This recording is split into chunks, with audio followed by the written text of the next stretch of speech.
Alam nyo ba kung saan ang eksaktong lokasyon ng inyong mother file para sa mga numero ng MB file na nagsisimula sa 1388 ay matatagpuan po sa Pasay City Licensing Center, LTO, Pasay Compound, Barangay 191, Domestic Road, Pasay City, Metro Manila. Ito po ang contact number nila kung mayroon po kayong mga katanungan. 0917-847-7842.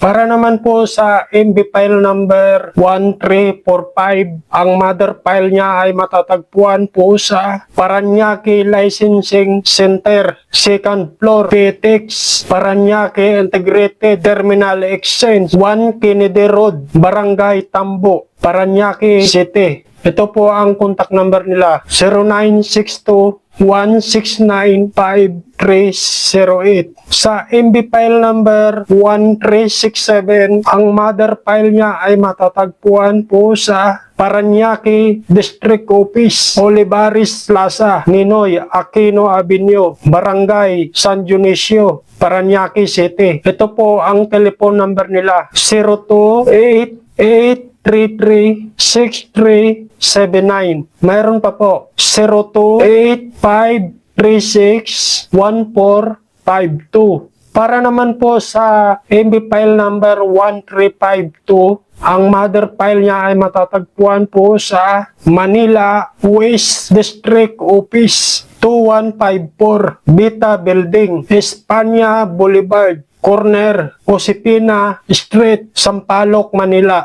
Ang telephone number nila ay 0282536185. Sa MB file number 1348, ang mother file niya ay matatagpuan po sa Manila South District Office, 2nd floor, UN Square Mall, United Nation Avenue, corner San Marcelino Street, Ermita, Manila. Ang contact number nila ay 0954-220-2095. Mayroon pa po 0956-091-1645. Para naman po sa MB file number 1393, ang mother file niya ay matatagpuan po sa Manila Licensing Renewal Section, GT Centrale Mall, Puguso, corner Felix Huertas Street, Santa Cruz, Manila.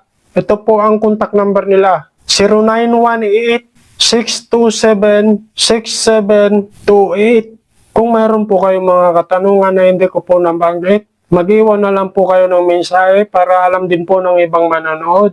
Hanggang sa muli, bye-bye!